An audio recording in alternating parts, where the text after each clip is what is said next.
All right, Patrick, if we used to call Rick Spielman Trader Rick for all those years, then what does that make Kwesi Adolfo-Mensah with all the draft day trades? He's now made 15 trades in the last 3 days, it seems. Jalen Reagor is coming over here. You got Ross Blacklock, a former second-round pick. He booted a couple quarterbacks off the team. Mm-hmm. And surprisingly, Mond ends up getting picked up in Cleveland, right? Because they're desperate enough for quarterbacks. I guess they can. I don't know. Our guy never saw him here, so somehow they were trying to make the connection between Stefanski and this guy. He never saw him. And then a Mannion, a bitter Mannion, goes out to Seattle, right? I mean, yes.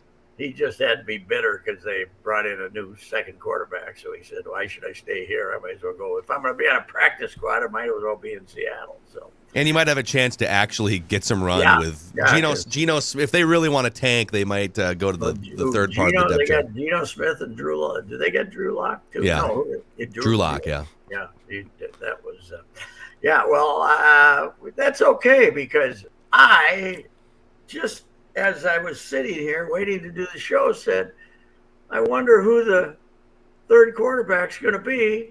Wait a minute. The slot man was released, and I don't think he's been picked up. He's available. It's got to be Kyle Slaughter. Has got to be the third quarterback, doesn't he? This is your olive branch to the fans who might be some upset, although the fans are now very happy because the guy that got drafted. Just think if this guy's actually better than Jefferson, how good he'll be because he got drafted in front of him. So that's it. So what they might give up a seventh, and then there's another one if he turned into something. It's a seventh for sure, and then it's a conditional fourth that could be a fifth if he doesn't do anything. But it's a 2024 conditional pick, and it'll probably be a fifth if he. And I wonder if it's based on catching passes or just returning punts to the draft choice. Not that it makes any difference, but what an embarrassment for Philly, though, huh? No. But have to give up on it. Well, the other guy might catch 110, and your guy you have to give up for nothing. That's what an embarrassment. And then Philadelphia had to compound it because they couldn't find a receiver in the first round. They had to trade a bunch of picks for A.J. Brown. You know, if they had just drafted Justin Jefferson, they might. I think they'd be in pretty good shape right now. But it was really, Judd told me this yesterday, and I don't go deep into the NFL draft. I had no idea this guy was drafted ahead of Jefferson. I didn't even know where he played. I didn't. How does that happen? How can you be that wrong? I mean, even Aaron Rodgers will tell you the one receiver he wanted in that draft was Justin Jefferson. And, and they can. Where did Reagor play? You told me yesterday. TCU. Okay. Yep. Well, Jerry Kill could give us a scouting report on it. He probably could. Jerry was there. Yeah. Horned Frog. I think Jefferson falling to the Vikings at 21 in that draft might be among the top 3 to 5 luckiest things, including Moss's fall, in the history of the franchise. Because if I'm not mistaken, weren't there 4 receivers taken before him? I think it was 4. That was the big scandal in Green Bay. Was on this receiver-rich draft. They didn't get one, right? And they didn't get him one, and he was miffed. That was Rashad Bateman was in that draft too, right? Wasn't he a second rounder? Whatever. Yeah, Henry Ruggs was the first wide receiver off the board. Jerry Jeudy, and then CeeDee Lamb, Jalen Reagor, Jefferson was the 5th.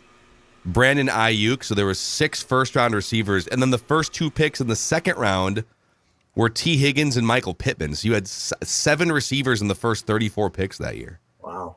Yeah. And everybody, I guess Jefferson's obviously the best of that group, to say the least. Although Lamb's pretty good, right? He is. He's not as good as Jefferson, but he's good. Yeah. You throw him an 8-yard pass and he can go 70. That's he's a flyer. But beyond that, that's it. Hey, all salutes to Rick Spielman, even though we didn't cut everybody else he got in that draft. So, right? even though we can't make Spielman look too good here by bragging about Jefferson, we better get rid of all these other guys. So. How about 7 of 11 guys, to your point, from that 21 class being cut now? Rick, the value of these draft picks, they're my currency. Your currency's on the street, buddy. Yeah, that's true. So Watts they lost to Watts, they let him go, and he got picked up by the Bears. That was predictable because they're really bad shape in the middle. And who else got claimed? Mon got claimed, but somebody else get claimed too. I think it was those two for now, and then Emir Smith-Marset will probably be claimed by somebody today. Oh, I'm seeing that some people recommending the Packers pick him up, right? Why not? Wow. Because he can bring all the secrets. He can bring the Vikings would. That's an old school Vikings thing, right? It makes sense because you can get any sort of intel that you want, and he's probably one of their 3 or 4 best receivers. They need a good receiver. Is he a possession? Can he does he catch it when it's near him? Does he catch it or does he drop it? He's a little unreliable he's not exactly Chris Carter in his prime when it comes to hands, but they need a hands guy over there, don't you think? They need a hands guy. So here's why O'Connell and coaches around this league should not be concerned about the media might film a drill and then it goes to the Packers. Yes. You literally spend like a month and a half sweating that, and then you cut a guy who, to your point, Patrick, can take all of the secrets to Green Bay and be like, oh yeah, on third down, they do this. If you were a marginal player and they give you your playbook, right? And then you have to give it back. Wouldn't you go someplace and Xerox that whole damn thing? It's a tablet now, so yeah. I guess you just can you print screen on all the pages and then send them to your Gmail? It's probably you probably can't send it anywhere. It's probably blocked from being sent anywhere. Yeah. Hey, let me ask you this: your Kyle Sloter opinion there. Did you just kind of come up with that on a whim, or did you read something? No, I came up with it on a whim. Because I'm looking for desperate searches for quarterbacks. Well, Chris Thomason just tweets, the Vikings are seeking a quarterback for the practice squad. Free agent Kyle Sloter, who had 2 Minnesota stints under Mike Zimmer, said he hasn't yet heard anything from the Vikings, but, quote, I would obviously be open to coming back if they called me. Good old Thomason, man. He's not afraid to come up and get somebody's cell phone, is he? You better not leave that puppy laying around when he's there. He'll get the damn. This is genius beat writing here. There is zero actual connection between the current Vikings front office and Kyle Sloter. And he picks up the phone and calls Kyle Sloter. Now you can get your audience saying, "What the hell haven't they even called Sloter?" Right. He knows what he's doing, man. I'm rooting for a guy who has Vikings experience.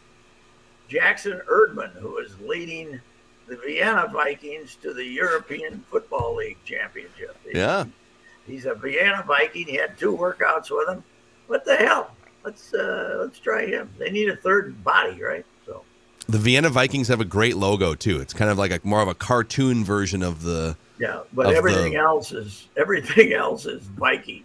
Everything else is the same color and everything. But that's that is an amazing trade. That what's funny is you go get a punt returner, and how many punts do we get returned now? I guess the punt returns a lot. Yeah, it's still alive compared to the kick return. Yeah, they average like 2 a game, like actual returns, and then fair catches need to be secured before fumbles. So there's that too.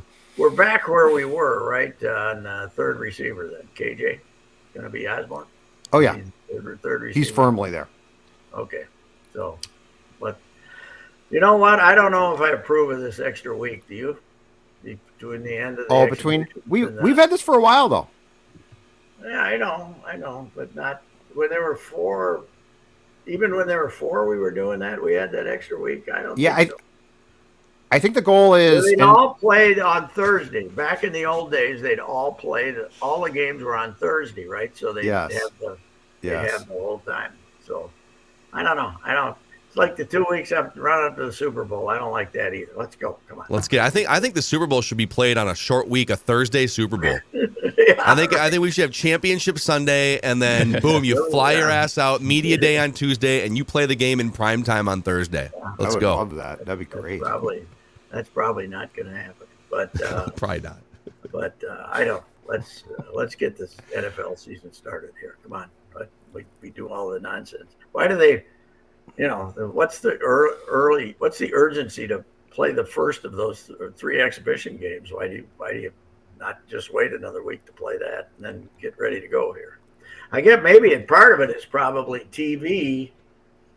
With all the games on Thursday, they didn't have anything to put on the weekend, right? Yeah. So that week. So I don't. Do you remember the one year in like '93? They started the season before Labor Day, and it was for that league. It was a ratings disaster on Labor Day, and they said never again. We will never start before because they were way down and they were not happy.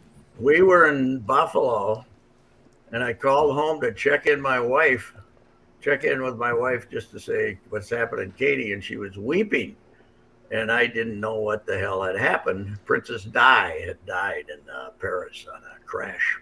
Oh yeah, 97, right? Yeah, 97. So they were still doing it then, whatever that was. That was Labor Day weekend, right? We were in Buffalo on Labor Day weekend. I remember that because that is the first year that the Twins actually played the Cubs in Chicago, because I went and became way too intoxicated. I'd like to apologize for that. Mercy was there for that. I was in Buffalo on Sunday night, and wife was, I think we might have been playing them in the Monday game. I don't know, or Saturday night. I was in Buffalo, and she was very upset, to say the least. Yeah. Speaking of the Twins. I signed the book, by the way. Her and I signed the book when we were in London. Stood in line for 2 hours. It was the last day you could sign the Princess Di book. Wow. And we stood in line for 2 hours to sign the book. You did? Well, she wanted to, so what the heck. Yes. Well, love only goes so far. They had these books in this park, and they had these gigantic books. And so we're in there. I'm sure the Queen saw it someplace when she was looking through all the books. Yeah, it's in there somewhere. Yeah, sure. It is. So our Twins, nice overall, a nice homestand, but kind of a buzzkill loss last night. Nick Gordon with a great double off the wall, or could have been a triple if he wouldn't have stared at it. I think we need to make a new rule. Unless you hit a ball 490 feet, or unless you are a large hitter like Aaron Judge, who knows when a ball is out, you should sprint out of the batter's box every single time. Especially when you are basically a rookie, right? You are just starting to establish yourself. You've become a very important member of this team in the last month or so. And but there's something wrong with him upstairs. He's an airhead. That was I was exchanging text with our friend Jake. And Jake DePew, Curse of Punto. He was I. I was too. He was not happy last night. Oh boy. Well, Jake was right. It was a blunder from start to finish. Right. Uh-huh. He stares, then he starts jogging. Yeah. And it hits the wall, and then he starts running like hell, and then he gets to second, and doesn't realize that 3 seconds he wasted is going to cause him to be out, and you don't have to. You're going to score on a single. Yeah. Don't make the last out at third. And he's also given us the ground ball to short. I'm on second. I'm going to run over to third out a couple of times too. So he's an Eddie. I don't know if it works in 2002. Disco Danny, we got away with that for years and years and gave him that nickname. But I was trying to think of a dance that started with N. Is there a dance out there that starts with N? For the alliteration of Nick. Yeah, something Nick. Yeah. Well, what about is there something with G? I don't know. I'd have to think about this. Yeah, that could be G. Well, it's probably best not to think about it in 2020 because it could be determined to be have racial overtones or something. Yeah, you might just want to let that one. Yeah, I probably let it go. I've had to let a lot of that stuff go lately. That's good. I'll do it again. It's tough. It's hard to. You have to. I took a punchline out of a column the other day, just on the outside 1% chance that someone could determine. I can't even remember what it was. You know what? I'm gonna make a bold statement here. So Pat, you are what, 55 years into your career, something like that. Yes. 55 years into your career. I think it is a mild, potentially moderate upset that you have not been canceled.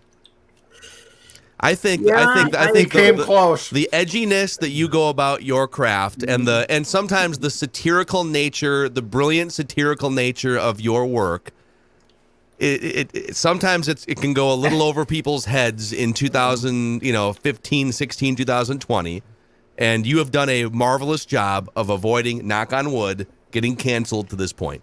Wasn't there one about 3 weeks ago, Judd, where they were going to come after me and I just ignored it? There was something that someone. You've got some Barkley.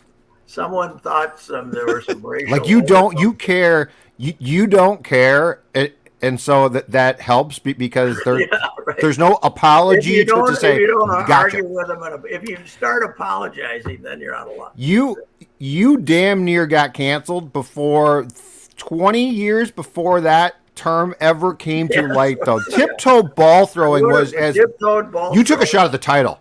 That would have been it. No, that would have not survived the social media era. That's no. You almost didn't survive the mail era. I revealed this. Yesterday was one of the 5 most gorgeous days in the history of Minnesota. Right, like the bluest sky ever, 80 degrees. I left the station about 3. I'd been over there doing a couple of things. And, a fellow was pretty much obligated to drive through campus on a day like that, and I got the top down and everything's good. And I'm right outside TCF Bank Stadium and PJ is coaching over the scoreboard. PJ is being blared over the scoreboard to his players. That's how he's communicating with them, that he wants them because they're practicing. And he drops an F-bomb as an adjective. So this is just like blaring throughout campus, basically. Well, you can hear it a block away, Yeah. I mean, I'm on the street, University, and I'm turning right there. And as I'm going by very slowly, because the traffic stopped, he's over there.